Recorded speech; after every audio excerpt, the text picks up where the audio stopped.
욥기를 통해서 하나님이 우리에게 주시는 교훈을 살펴보려고 합니다. 이 사람들과의 관계를 잘 맺기 위해서 중요한 것은 이 말입니다. 이 말 한마디로 천냥빛을 갖는다 또는 새치어로 살인도 한다라는 것은 그만큼 이 말이 얼마나 중요합니다. 그래서 친한 친구가 원수가 되기도 하고 또 원수가 또 친한 친구가 되기도 하는 것은 바로 이 말이 주는 영향이기 때문입니다. 근데 이 욥기서에도 보면은 말이 얼마나 중요한가 그리고 이 관계가 얼마나 중요한가를 우리에게 잘 가르쳐주고 있습니다. 지난주에 내용 다시 한번 잠깐 복습을 한다면 우수 땅에 살고 있는 이 욥에게 어느 날 갑자기 찾아온 이 고난은 당하는 본인도 이해를 못했을 뿐만 아니라 그 옆에서 지켜보았던 주변 사람들도 이해를 못할 정도로 심각해서 일주일 동안 말을 못하고 지냈다고 합니다. 그런데 어느 날 욥이 내가 왜 태어났나?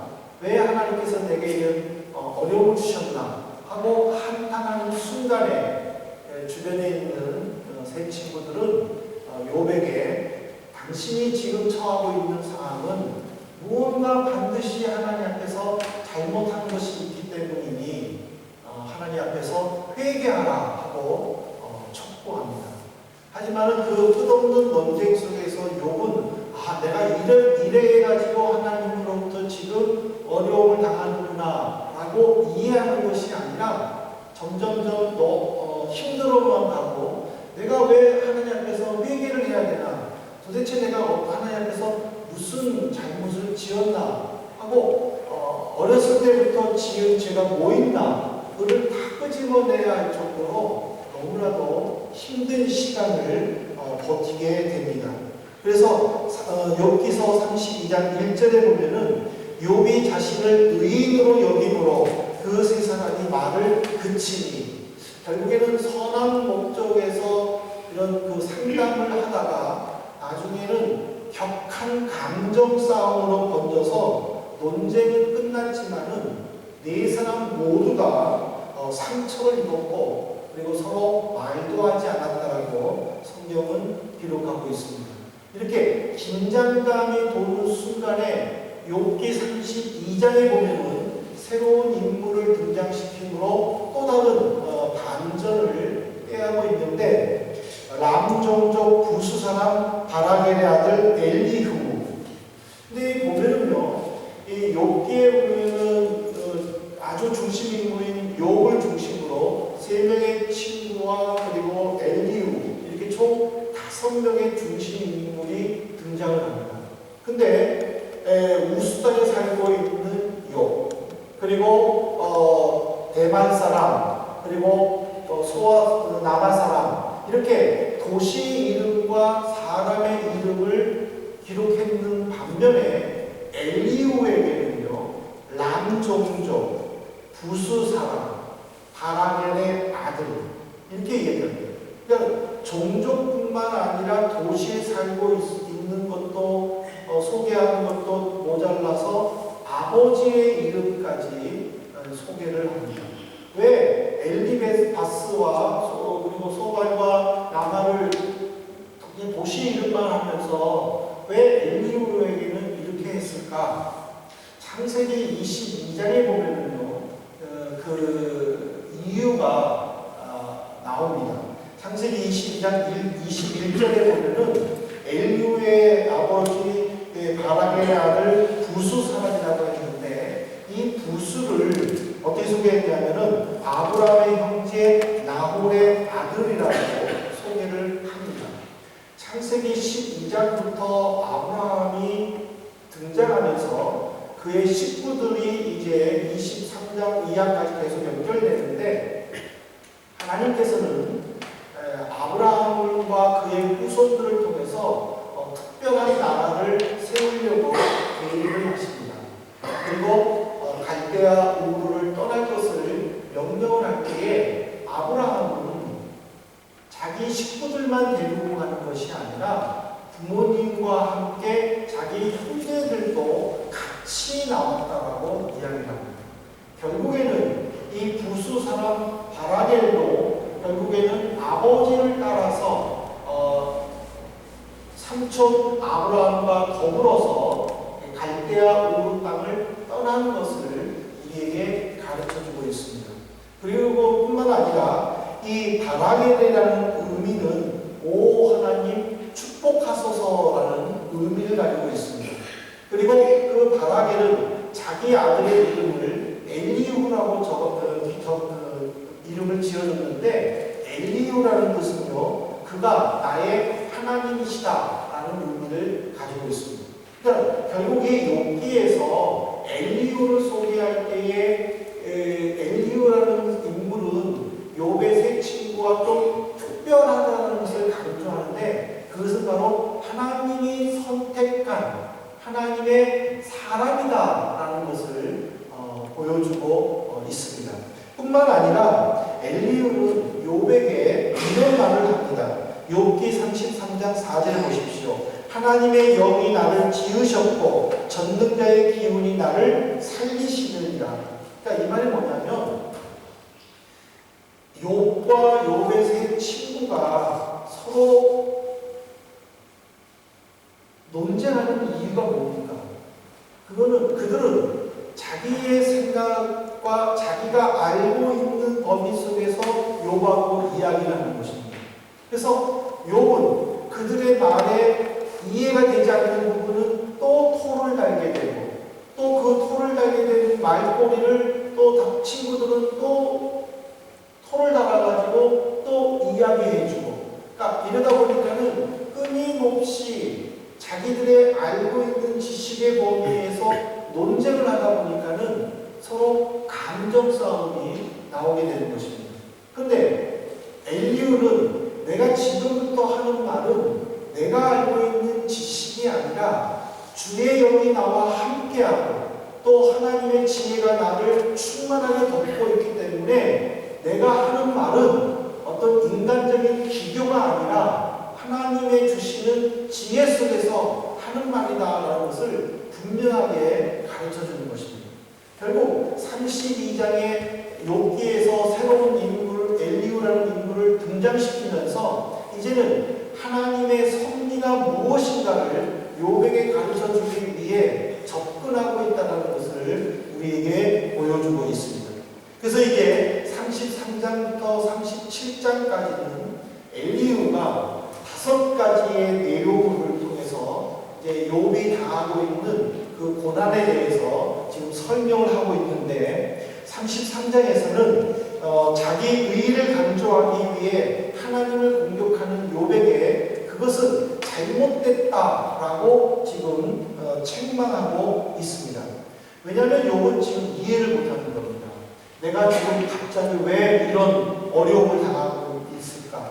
내가 왜 이런 아픔들을 당하고 슬픔 가운데 있어야 되는가? 이해가 되지를 않으면서 하나님을 향해 원망도 했고 하나님 지금 왜 침묵하고 계십니까? 내가 오른쪽에 가도 하나님은 안 계시고 왼쪽에 가도 하나님은 안 계시고 답답합니다 하고 자기의 심경을 토로하는 것이 엘리후의 입장에서는 잘못됐다는 것이죠. 왜? 이해를 못하면서 왜 하나님을 원망하느냐는 거죠. 그래서 그 숨은 섭리를 깨달아야 될 것을 이야기를 하고 있습니다. 그래서 이제 34장에 하나님의 공의에 대해서 강조를 하고 있는데 우리에게 당하는 아픔, 어려움, 여기에는 반드시 하나님의 선하신 뜻이 있음을 지금 분명하게 강조하고 있습니다. 그러면서 내가 가지고 있는 얕은 지식으로 하나님을 이해하지 못한다고 원망하지 말고 이 상황을 통해서 하나님이 나에게 무엇을 이야기해주고 싶으신가 그 하나님의 뜻을 깨닫도록 우리가 더 겸손히 크신 하나님 앞에 무릎 꿇고 기도하는 것이 우리가 해야 할 모습이다라고 34장에서 엘리후는 지금 지금 이야기를 해주고 있습니다. 그리고 난 다음에 35장에서는 내가 사람이 아무리 경건하고 사람이 아무리 하나님 앞에서 선하게 산다 하더라도 그것이 아무 소용이 없다라고 자기 의를 내세워서 교만하지 말라는 뜻입니다. 여러분 욥기 35장 6절부터 7절을 보십시오. 엘리후가 직접적으로 욥에게 한 말입니다. 그대가 범죄한들 하나님께 무슨 영향이 있겠으며 그대의 악행이 가득한들 하나님께 무슨 상관이 있겠으며 그대가 의로운들 하나님께 무엇을 드리겠으며 그가 그대의 손에서 무엇을 받으시겠느냐. 당신이 아무리 선해도 당신이 아무리 악해도 당신이 아무리 죄를 범해도 당신이 아무리 착하게 살아서 사람들에게 인정받는다 해도 그것이 하나님께 무슨 소용이 있냐는 거예요. 우리의 행동은요, 우리의 손에 달려있는 건 아닙니다. 마치 우리는 내가 착한 일을 해야 되고 내가 나쁜 일 하면 안 되고 또는 내가 가끔 나쁜 일을 하더라도 다시 잘못 용서를 빌고 돌아오면 되겠지 이런 생각들을 하고 있는데 이것 자체가 하나님 앞에서는 아무것도 아니라는 것입니다. 내가 착한 일 한다고 하나님께 무슨 영광이 있겠습니까? 내가 나쁜 일 한다고 하나님께 어떤 모욕감이 돌아가겠습니까? 아무 상관이 없다라는 거예요. 그냥 이 세상 사람들이 욕하는 거예요.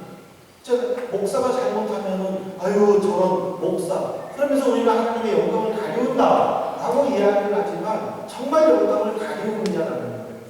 소용이 없다라는 거예요. 하나님이 그 사람에게만 영향력을 미칩니까? 하나님이 그 사람 때문에 그 사람으로만 영광을 받고 또 모욕감을 받습니까? 아니라는 거죠. 전 세계 인구 중에 약 6분의 1이 기독교인이라고 하잖아요. 10억의 기독교인이에요. 그 10억 명 중에서 내가 속하는 거예요. 내가 아무리 착한다고 해서 하나님께 더 큰 영광이 나타나고 그래서 많은 사람들이 더 크게 하나님의 이름이 나타나는 건 아니라는 거죠. 근데 우리는 보통 그런 자만 가운데 빠져있는 것은 사실이에요. 내가 잘해야 하나님 앞에 영광을 돌린다. 내가 잘해야 됩니다. 그러다 보면은 스스로 자기의 오류에 빠질 수도 있다는 거예요. 왜? 욥이 그랬죠. 욥이 뭐라고 그랬어요? 여러분 욥기서 31장에 보면요 이런 말을 했어요. 내가 잘못했으면 내 아내는 다른 사람하고 잠자도 된다. 내가 잘못했으면 내 어깨뼈가 내 어깨에서 빠져도 된다. 어떻게 이런 막말을 해요? 이게 우리의 모습이라는 거예요. 어떻게 자기 아내가 성폭행하는 것을 스스럼 없이 이야기할 수가 있겠어요? 우리는 그것을 그냥 읽고 나가면서 얼마나 욥이 답답했으면 그런 말을 할 수가 있겠지만은 그 신하나님 앞에서 우리가 서 있을 때에 어떻게 내가 하나님 앞에서 그런 말도 안 되는 말을 하면서 내 의의를 강조할 수 있느냐. 아무 소용이 없다는 것입니다. 그래서 엘리후는 욥기 35장에 보면요 이런 말을 합니다.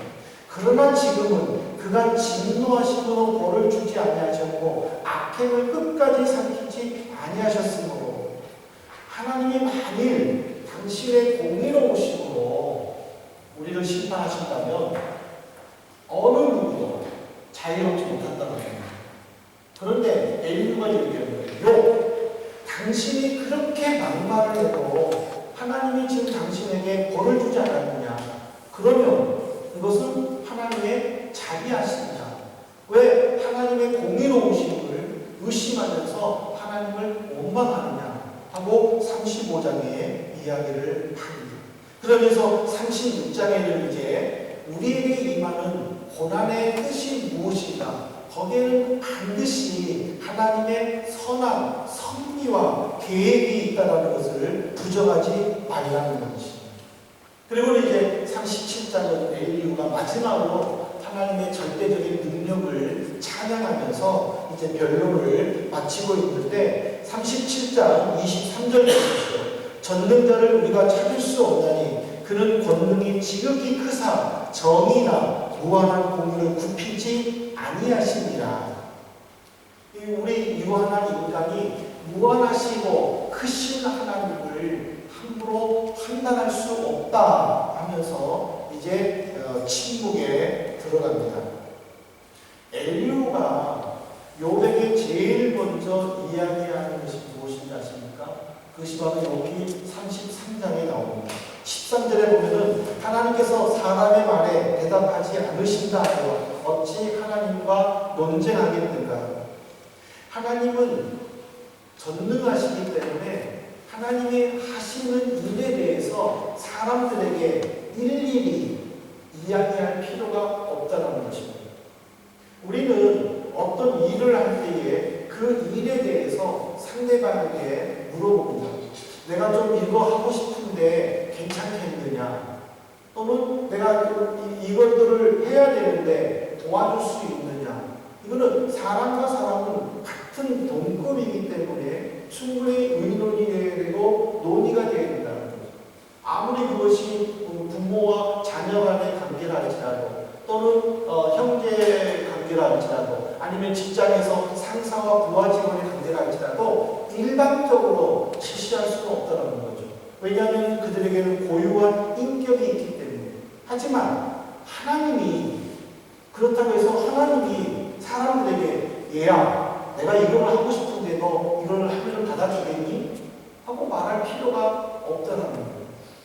근데 욥은 하나님을 그렇게 생각합니다. 그래서 하나님 앞에 얘기하는 거예요. 하나님, 내가 지금 질문하는데 왜 하나님 왜 내 말에 대답을 안 하십니까? 하고 하나님께 항의하는 거예요. 그러니까는 엘리후가 욥에게 그 말하는 거예요. 하나님이 당신에게 꼭 말을 해야 되느냐? 당신은 하나님을 얼마나 안다고?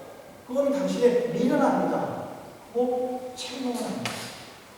오늘 우리는 이 말씀을 통해서 내가 어떤 사건에 대해서 어떤 일에 대해서 이성적으로 이해가 되지 않는다고 이것을 내가 이걸 감정적으로 받아들이고 하나님께 고백해야 되겠다. 이런 마음을 우리는 버려야 된다는 거예요. 어떤 것이든지 간에 이성적으로 이해를 해야 되겠다. 그렇게 생각하는 것은 다른 믿음의 고백이 아니라는 거예요. 왜냐하면 우리의 세계는 내 의지와 내 생각과 내가 가지고 있는 지혜로 이해할 수 없는 일들이 다양하다는 거예요. 무궁무진하다는 거예요. 그걸 내가 다 이해해야만이 받아들인다. 그리고 그것이 다 이해되어야만이 내가 그것을 행할 수 있다. 그렇게 우리는 생각해서는 안 된다는 것이죠. 오히려 그 모든 것들을 운행하시는 하나님의 섭리를 살펴보고 하나님께서 이것을 나를 통하여 어떻게 이루어 가셔야 될지를 묵상하면서 우리가 인정하고 그리고 또 그 앞에 겸손해야 된다는 것을 가르쳐주는 것입니다. 이것이 바로 하나님이 욥에게 고난을 통해서 주시는 메시지고 그 간접 경험을 통해서 우리에게 주시는 하나님의 교훈이라는 것입니다. 근데 빌닷과 엘리바스와 소반이 실수한 것은 뭡니까? 너무 자기 방향을 강조합니다. 자기 입장에서 욥을 보고 자기 입장에서 모든 사람들을 보고 그러니까는 그들은 욥이 말하는 것에 대해서 들으려고 하지 않았어요. 오히려 욥에게 이렇게 말해요.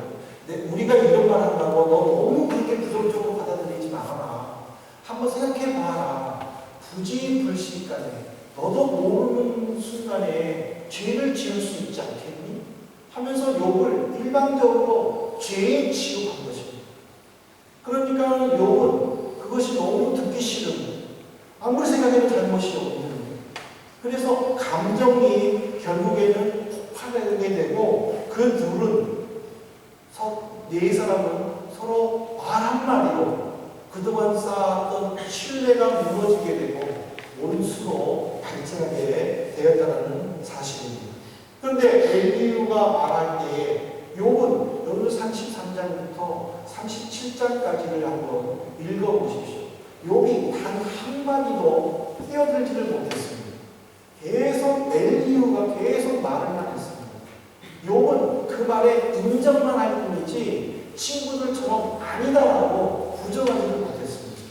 왜냐하면 엘리후는 그의 고백처럼 욥의 상황을 잘 알고 정확하게 이야기를 해줬기 때문이라는 사실입니다. 사랑하는 성도 여러분, 저는 마지막 결론을 맺으면서 우리는 어떤 결과를 보고 그것을 잘했다 또는 잘못했다라고 판단하게 됩니다. 하지만 욥이 당한 고난은 우리가 생각하고 있는, 우리가 알고 있는 인과응보 내지는 권성징악의 법칙에서 벗어난 것입니다. 하나님은 자기 의를 내세우면서 하나님께 항의하는 욥을 위로해 주지 않았습니다. 오늘 38장 이후에 하나님이 나타나셔서 41장까지는 줄곧 욥을 책망하시는 내용이 나옵니다. 또다시 이성적으로 생각하면요, 이 부분이 이해가 되지 않아요. 아니, 때린 사람이 울려놓고는 왜 우냐고 야단치는 거와 똑같아요. 우리 부모님들이 가끔 이러죠. 애가 너무 귀여워가지고 괴롭혀요. 근데 애가 울어. 근데 애가 우니까 엄마가 정색하고 물어요. 너 왜 울어? 애 입장에서 얼마나 기가 막히고 모르지. 미안하다고 해야 되는데 오히려 왜 울었냐고 이야기를 우리 부모님들 다 한 번씩 경험 있지 않아요? 지금 하나님이 그런 모습 아니에요? 가만히 있는 욥 때려놓고 하나님 앞에 징징거리는데 하나님은 가만히 있다가 나타나셔가지고 38장에 나타나가지고 너 욥 그러면서 혼내잖아요. 우리의 이성적으로는 이렇게 이해가 되지 않는다는 사실. 하지만은 하나님께서 욥을 책망하시는 것은 우리가 그동안 알고 있는 인과응보 권성징악의 법칙이 하나님의 법칙에는 아니다라는 것, 그 뒤에 더 숨은 뜻이 있다는 것을 가르쳐주고 싶었다는 사실입니다.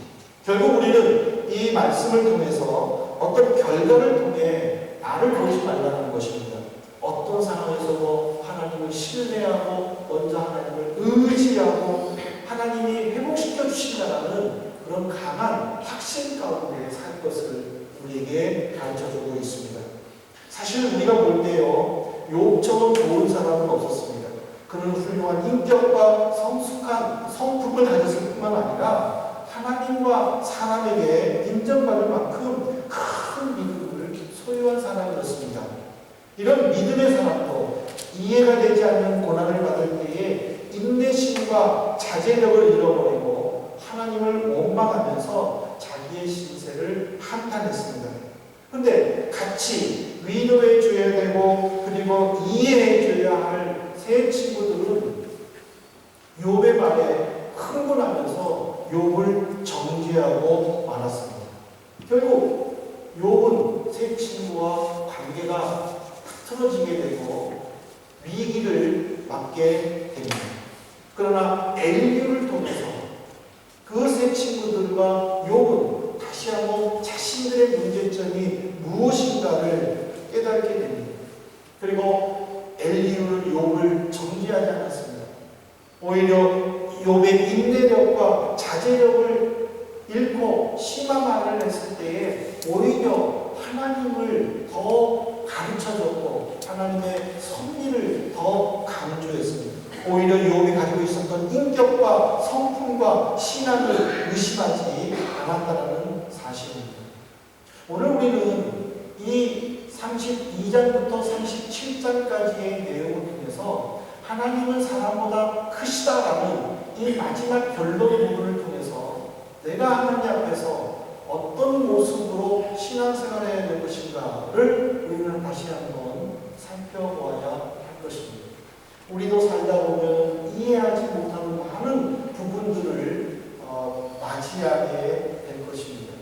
내가 이해하지 못한다고